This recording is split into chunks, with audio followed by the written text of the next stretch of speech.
The evil Lord episode 3 की शुरुआत होती है और हम देखते हैं कि गाइड होता है, बोल रहा होता है कि मेरा नाम है गाइड और मेरा काम है नेगेटिव इमोशंस को कलेक्ट करना। नेगेटिव इमोशन किसी भी टाइप के हो सकते हैं, जैसे अगर कोई इंसान रेस्टोरेंट में खाना खाने जाता है और अचानक से उसकी चॉपस्टिक टूट जाती है तो वो उसका गुस्सा एक नेगेटिव इमोशन होगा और ये नेगेटिव इमोशन ही गाइड का खाना होता है। हम लियाम को देखते हैं जो कि एजुकेशन कैप्सूल से बाहर निकल रहा होता है। निकलते ही वो मागी से बोलता है कि आखिरकार मैं कितने टाइम से कैप्सूल के अंदर था। अमागी बताती है कि तकरीबन इस चीज को 2 साल बीत चुके हैं। पर लियाम को ये बहुत ज्यादा अजीब लगता है क्योंकि उसे टाइम तो फील ही नहीं हुआ और कोई फर्क नहीं पड़ता है। अब इसके बाद अमागी होती है, वो उसे स्टेटस दिखाने लगती है कि लियाम की गैर मौजूदगी में हमारी अमागी ने कितना ज्यादा कंट्री को इम्प्रूव किया है। लियाम को ये चीजें काफी अच्छी लगती हैं, जिस वजह से वो उसकी तारीफ करता है, जो कि अमागी को काफी ज्यादा पसंद आता है। उसके बाद लियाम डिसाइड करता है कि वो अब अपनी टेरिटरी की इंस्पेक्शन करेगा। सबसे पहले अमागी होती है, वो लियाम को स्पेस पोर्ट पे ले जाती है जहाँ से सैटेलाइट लॉन्च की गई होती है। साथ ही साथ स्पेस में जो मोबाइल नेट तैयार हो रहे होते हैं उनकी डेफिनेशन और जानकारी भी उसे दे रही होती है। कि अगर मेरे पास कोई मौका होता तो मैं नीटा को ये चीजें जरूर दिखाना चाहता, पर अब क्या करें, हम कुछ कर भी तो नहीं सकते। तभी लियाम ये बोल देता है कि मेरी इच्छा है कि मैं इसे चला पाऊँ। ये सुनते ही अमागी बोलती है, क्या आप सच में इसे चलाना चाहते हो? लियाम बोलता है कि हाँ, हर मर्द का सपना तो होगा इसे राइड करने का। वेल, दूसरी चीजें भी होती हैं पर फिलहाल इसे ही रखते हैं। मागी ये सुनते ही बोलती है, इसकी अरेंजमेंट तो मैं कर सकती हूँ। मागी होती है, वो यहाँ पे लियाम को एक मोबाइल नाइट के अंदर बैठा देती है। बेसिक इंस्ट्रक्शन होते हैं कि ये नॉर्मली वर्क करता है और अगर इस मोबाइल नाइट से कोई खास मूवमेंट करवानी हो तो अपने दिमाग में मैजिक की मदद से सोचो और एग्जीक्यूट कर दो। अब लियाम होता है, वो ट्राई करता है और मोबाइल नाइट को बाहर निकालता है। लियाम एक ऐसा बंदा होता है जो चलने से पहले दौड़ना सीखना चाह रहा होता है, तभी अमागी उसे ये करने से मना करती है। तभी लियाम बोलता है, क्या इस मोबाइल नाइट में वेपन्स हैं? ये मना कर देती है क्योंकि ये लियाम के लिए बहुत ज्यादा खतरनाक हो सकता है। लियाम बोल रहा होता है कि मुझे एक बार फाइट करके तो देखना ही है। ये सुनते ही अमागी होती है, वो उसके लिए एक अपोनेंट होती है, वो अरेंज कर देती है। यहाँ पे जो अपोनेंट होता है उसका नाम होता है कैप्टन माशिटा, जो कि यहाँ पे लियाम से कॉम्बैट की प्रैक्टिस करवाने के लिए आए थे। लियाम होता है, वो बोलता है कि तैयार हो जाओ और माशिटा सेंसे भी होते हैं, वो तैयार हो जाते हैं लड़ने के लिए। वो दोनों एकदम तैयार होते हैं और एक दूसरे के ऊपर अटैक करते हैं और लियाम जैसे ही अटैक करता है माशिटा सेंसे बोलते हैं कि भैया मैं तो हार गया। ये सुनते ही लियाम को बहुत गुस्सा आता है, वो बोलता है कि मैं बच्चा नहीं हूँ, अगर तुम मुझे बच्चा समझ के मेरे साथ खेल रहे हो तो ऐसा मत करो। सेंसे भी होते हैं, वो बोलते हैं अच्छा ठीक है मैं ऐसा ही करूंगा। अब लियाम उनके ऊपर अटैक करने के लिए बढ़ता है तो वो तुरंत ही एक झटके में उसे नीचे गिरा देते हैं। लियाम को सोच पाए उससे पहले ही सब कुछ खत्म हो चुका होता है। लियाम बोलता है कि मुझे लगा था ये एक वीडियो गेम की तरह होगा पर ये काफी ज्यादा टफ है। इसके बाद लियाम होता है, वो अपने बटलर के साथ होता है और वो उससे बोलता है कि मुझे एक टीचर चाहिए जो मुझे लड़ाई झगड़ा सिखाए। बटलर उसे ये सब करने से मना करता है क्योंकि उसके लिए लड़ना सही नहीं रहेगा। लियाम बोलता है कि मुझे और पावरफुल होना, उसके लिए तो मुझे लड़ाई सीखनी ही पड़ेगी। लियाम अपने मन में बोलता है कि अगर मुझे इस जन्म में लोगों के ऊपर डोमिनेट करना है, उनको तरसा के रखना है तो यार पावरफुल तो होना पड़ेगा ना यार। अब अमागी होती है, वो तुरंत ही उस बंदे को बुला लेती है और वो धीरे धीरे हमारे लियाम के पास आ जाता है। वो बंदा बोलता है कि मैं हूँ याशुशी और मुझे आपके कॉल करने पे यहाँ पे आना पड़ा है। लियाम को ये बंदा बिल्कुल वैसा लग रहा होता है जैसे हिस्टोरिकल जमाने में स्वॉर्ड्समैन हुआ करते थे। याशुशी होता है, वो बोलता है क्या तुम वही हो जिसे मुझे सिखाना है? लियाम आगे आता है, वो बोलता है कि हाँ मैं हूँ लियाम सेरा बेनफील्ड। लियाम बोलता है कि मुझे बेस्ट से सीखना था इसलिए हमने आपको बुलाया। तो याशुशी होते हैं, वो बोलने लगते हैं, बेटा बेस्ट का मतलब कोई डेफिनेशन ही नहीं होती है। जब तक तुम इस रेस में हो तो हार और जीत कभी भी तुम्हारे ऊपर हावी हो सकती है, तो कभी भी बेस्ट मत बनो, अच्छे बनो। उसका ये प्रवचन सुन के अमागी होती है, वो हमारे लियाम को बोलती है, साला ये लड़का हमको सही नहीं लग रहा है, ये कहीं और सेटिंग बिठा के आया है। लियाम बोलता है कि इसे सस्पिशियस नहीं कहते हैं बल्कि कहते हैं एक अच्छा इंसान। लाइक जितनी फालतू बातें होती हैं बंदा उतना ही स्ट्रांग होता है। लियाम होता है, वो याशुशी से बोलता है कि सर क्या आप हमें अपनी थोड़ी सी कला का प्रदर्शन दे सकते हैं? तो वो उन्हें झाड़ियों में ले जाता है, आई मीन टू से अपनी प्रैक्टिस या जो भी दिखाने। याशुशी होते हैं, वो अपनी प्रैक्टिस करें उससे पहले ही वो उसे बोल देते हैं कि जो टेक्निक मैं अभी यूज करूंगा उसे मैं दोहराऊंगा नहीं और ये एक सीक्रेट रहेगा। तो लियाम बोलता है कि हमें जरूरत भी नहीं और सीधा बोलता है कि इसे रिकॉर्ड कर लो अमागी। और याशुशी होते हैं, वो अपनी टेक्निक को एग्जीक्यूट कर देते हैं जहाँ पे तुरंत ही आसपास रखे हुए बांस के टुकड़े टूट जाते हैं। लियाम को ये काफी ज्यादा अच्छा लगा होता है, तभी वो अमागी से बोलता है क्या तुम मुझे बता सकती हो कि आखिरकार कैसे किया इन्होंने ये? अमागी बोलती है कि मैं अपने रिकॉर्ड्स को देख के बोलूं तो मुझे नहीं लगता इन्होंने कुछ भी किया है, पर लियाम को तो लगता है कि शायद ये सर इतने ज्यादा फास्ट हैं कि यहाँ पे अमागी ही उन्हें नोटिस नहीं कर पाई। अब लियाम बोलता है कि सर जी हमें अपना शिष्य बना लीजिए बस। ये सुनते ही याशुशी बोलता है सर क्यों नहीं, मैं आपको अपना शिष्य जरूर बनाऊंगा। अब ये माहौल थोड़ा खत्म होता है और रात का सीन दिखाया जाता है जहाँ पे याशुशी फिर से उसी जगह पे आया होता है और अब वो रियलिटी एग्जीक्यूट करते हुए बोलता है कि वो बच्चा कितना ज्यादा बेवकूफ है, मैंने उसे फुद्दू बनाया और वो बन भी गया। और गाइड ये सब होते हुए देख रहा होता है। हमें प्रिंसेस क्रिस्टियाना को दिखाया जाता है जहाँ पे उसकी असिस्टेंट उससे बोलती है कि हम पायरेट शिप के एकदम आसपास कांटेक्ट में ही हैं। तो क्रिस्टियाना बोलती हैं कि ऐसा करो उनके साथ कांटेक्ट बिठा ही लो। वो लोग होते हैं वो दोनों मेन शिप्स को आसपास में ले आते हैं जहाँ पे वो बंदा यानी पायरेट किंग गोस बोलता है महारानी मेरा नाम है गोस। तो क्रिस्टियाना बोलती है कि मैं लेबा किंगडम की सेकंड प्रिंसेस हूँ और मेरा नाम है क्रिस्टियाना। अब गोस होता है वो क्रिस्टियाना से बोलने लगता है कि आखिरकार तुम यहाँ पे क्यों आई हो, क्या तुम्हें ज्यादा डर लग रहा है। क्रिस्टियाना बोलती है कि डर नाम की चीज मेरी डिक्शनरी में नहीं है, पर एक बात बता देती हूँ कि गलती से भी अगर तुमने मुझे कुछ किया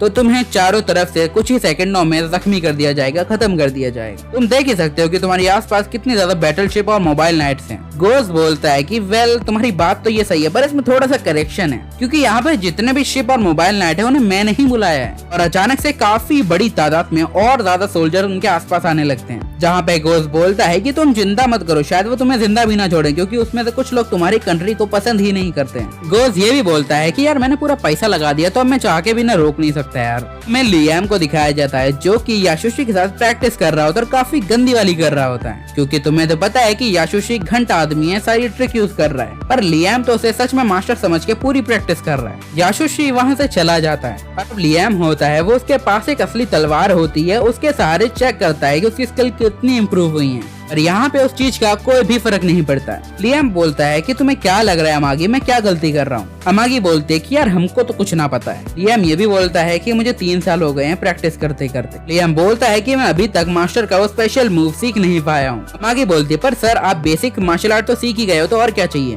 पर लियाम उसे मना कर देता है कि उसे स्पेशल मूव ही सीखना है। याशुशी को दिखाते हैं जो कि मांगा पढ़ रहा होता है और वो बोलता है वेल मेरी जिंदगी तो काफी अच्छी चल रही है, उस बच्चे को एकदम पकड़ लिया, बड़ा बेवकूफ लड़का है और मेरी बातें मान के मुझे अच्छा अमाउंट भी पे कर रहा है। जब वो अपनी झूठी टेक्निक की बातें कर ही रहा होता है तभी अचानक से लियाम बाहर से आवाज देके बोलता है मास्टर मास्टर क्या मैं अंदर आऊं क्या। याशुशी एकदम घबरा जाता है और उसे अंदर बुला लेता है। लियाम होता है वो बोलता है कि मास्टर मैं सिर्फ आपसे एक ही बात जानना चाहता हूँ, मुझे आपका वो एक स्पेशल मूव सीखना है जो आपने सबसे शुरुआत में दिखाया था, दी फ्लैश। याशुशी बोलता है कि नहीं बेटा मैंने एक शर्त पे तुम्हारे साथ काम करने के लिए हाँ की थी कि मैं एक ही बार अपनी सीक्रेट टेक्निक दिखाऊंगा, अगर तुम मेरी बात नहीं मानते हो तो सिंपली मैं कहूँ तो तुम आज से मेरे स्टूडेंट नहीं हो। ये सुनते ही लियाम थोड़ा घबरा जाता है, वो बोलता है कि मास्टर मुझे माफ कर दीजिए, मैं आइंदा ऐसी बात नहीं करूंगा। तो याशुशी होता है वैसे भी पैसों का लालची है तो वो बोलता है ठीक है बेटा मैं मान गया। लियाम वहाँ से चला जाता है और अचानक से याशुशी फिर से बोलता है बच्चा बड़ा बेवकूफ है। लियाम फिर से वापस आता है, वो बोलता है मास्टर मेरे को लगता है सिर्फ माफी तो कुछ नहीं होगा, मुझे आपको एक बड़ों वाली गिफ्ट देनी चाहिए क्योंकि आप बहुत बड़े वाले हो। मना करते करते याशुशी बोलता है ठीक है मैं मान गया बेटा। लियाम फिर से चला जाता है और याशुशी फिर से बोलता है बड़ा बेवकूफ लड़का है बे। लियाम फिर से आ जाता है, बोलता है कि मास्टर मास्टर कल मैं नक्को आने वाला, मेरे को बहुत इंपॉर्टेंट काम है। याशुशी बोलता है अच्छा ठीक है बेटा जाओ छुट्टी ले लो। जब लियाम चला जाता है तब याशुशी चैन की सांस लेता है। फिर से प्रिंसेस क्रिस्टियाना को दिखाया जाता है जहाँ पे बंदी बना लिया गया होता है और ग्रॉस बोलता है प्रिंसेस प्रिंसेस बड़ी कमजोर है यार। क्रिस्टियाना बोलती है कि अब तुम मेरे साथ क्या करने वाले हो, तो वो बोलता है कि तुम तो मेरे लिए ट्रम्प कार्ड हो यार, मैं तुम्हें ऐसे यूज थोड़ी करूंगा बल्कि मैं तुम्हारा पूरा कॉन्टिनेंट ही खत्म कर दूंगा। और अब वो अपनी सारी स्पेसशिप से नीचे हमला करने लगता है। फिर से लियाम को दिखाया जाता है जो कि बोलता है कि मैंने पूरी रात प्रैक्टिस की फिर भी मैं उस चीज को मास्टर नहीं कर पाया। तभी अमागी होती है वो उसे अपने कंट्री के होते वो स्टेटिस्टिक्स दिखाने लगती है, लाइक अच्छी चीजें चल रही हैं, सब कुछ इम्प्रूव हो रहा है। इस चीज के लिए लियाम उसकी तारीफ भी करता है। तभी यहाँ पे अमागी बोलने लगते हैं पर सॉरी सर मुझे आपके एक्सपेक्टेशन पे उतरने में थोड़ी दिक्कत हुई है। लियाम बोलता है कि हम कहाँ पे अटके थे, वो बताती है कि वेलफेयर में। लियाम बोलता है कि आखिरकार वजह क्या है, तो वो बोलने लगती है अमागी कि हमने जितना इन्वेस्ट किया है उसका हमें ज्यादा मिल ही नहीं रहा है, ऑलमोस्ट हम लॉस में ही हैं। लियाम होता है वो थोड़ा स्टेटस देखकर वो समझ जाता है क्या प्रॉब्लम है। इसी के साथ वो अमागी से बोलता है कि तुम उस बंदे को बुलाओ जो इन चीज का इंचार्ज है। वो बंदा सुबह ही वहाँ पे आ जाता है। सबसे पहले तो अपनी बढ़ाई मारता है, उसके बाद लियाम बोलता है वेल मुझे ये बातें नहीं सुननी है, पर मुझे लगता है कि तुम अपने किसी दोस्त के साथ मिलकर मेरे साथ झोल कर रहे हो। पर ये बंदा तो बोलने लगता है कि सर आप बच्चे हो, मुझे पता है आपको शायद पढ़ने लिखने में थोड़ी दिक्कत हो रही होगी, मैं आपकी हेल्प कर देता हूँ। लियाम बोलता है कि मैं बच्चा नहीं हूँ, ये बात पहले क्लियर कर ले। लाइक बच्ची थी उसकी पर लॉजिकली उसकी नहीं थी। अब यहाँ पे जो इंचार्ज होता है वो थोड़ा डरने लगता है। लियाम बोलता है अगर ज्यादा खर्चा हो रहा है तो तुम वेंडर क्यों नहीं बदल देते हो। तो यहाँ पे वो चीफ बोलने लगता है कि हम ऐसा नहीं कर सकते क्योंकि वो वेंडर हमारे साथ अच्छे से कॉर्पोरेट करता है और जो भी हमें काम चाहिए होता है वो दे देता है। चीफ ये भी बोलता है कि जब तक आप कोई काम करते नहीं हो तो आप फेल या पास कैसे समझ सकते हो। लियाम होता है पहले तो उसकी मन में बुराई करता है और अपने साथ ही बोलता है वेल ये होता है एक अच्छा इंसान और बुरा इंसान, तो मुझे बुरा इंसान बनना है, मतलब कांड करो और पकड़े भी ना जाओ। तभी अचानक से अमागी होती है, वो बोलती है कि इस बंदे के ऊपर तो केस हो रखा है पहले से इस चीज के लिए।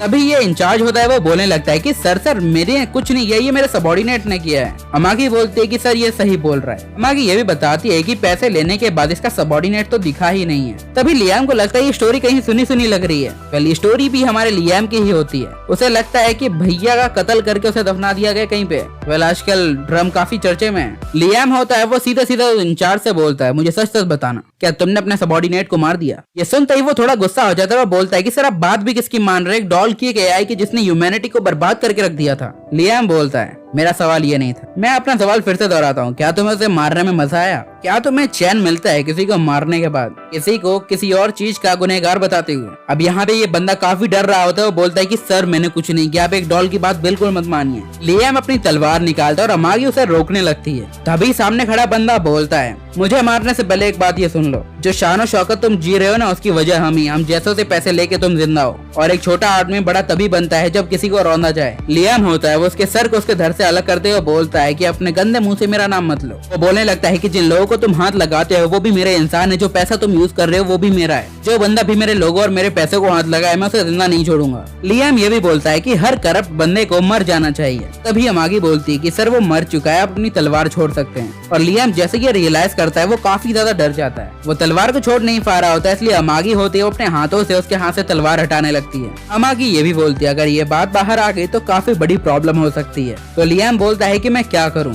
अमागी ये बोलती है कि आपको मेरी तरह पावरफुल बनने की जरूरत नहीं है, आप मेरी तरह काफी सारी डॉल्स और बना सकते हैं। लियाम बोलता है कितनी? अमागी बोलती है कि और 30 यूनिट्स। लियाम बोलता है कि तुम्हारी जो मर्जी आए करो, और साथ में उस बंदे को भी ठिकाने लगाओ। फिर उसी ठेके को दिखाया जाता है जहाँ पे सभी लोग बातें कर रहे होते हैं। वेल नया बंदा आया है, वो काफी ज्यादा होशियार है, जो भी गबन कर रहे हैं पैसों का उनको जिंदा नहीं छोड़ रहे हैं। बिजनेस भी काफी अच्छा चल रहा है। ये बात सुनते ही एक बंदा भड़क जाता है। वो सिर्फ एक 10 साल का बच्चा है, उससे ज्यादा उम्मीदें लगाना अच्छी बात नहीं है। तो कोई बोलता है 5 या 10 फर्क नहीं पड़ता। अब अगले दिन हमारा लियाम होता है वो फिर से चला जाता है मोबाइल नाइट को चलाने के लिए। जब लियाम सब कुछ शुरू करे उससे पहले उसके मास्टर जी वहाँ पे आके बोलते हैं बेटा अगर तुम्हें कोई चीज तोहफा मिलती है उसका मतलब ये नहीं कि तुम उसे ही रख लो, सबसे पहले लायक बनना पड़ता है और तुम शुरुआत से शुरू करो। लियाम बोलता है कैप्टन साहब मैं क्या करूं? कैप्टन बोलते हैं कि बेटा इसका मतलब तुम्हें अपने ग्रेट ग्रैंड फादर का सूट यूज करना चाहिए। लियाम भी लाइक बुढ़े के पास खुद का भी था और हमें पता ही नहीं है। पीस आउट गाइस, इससे ज्यादा मेरे से नहीं हो रहा।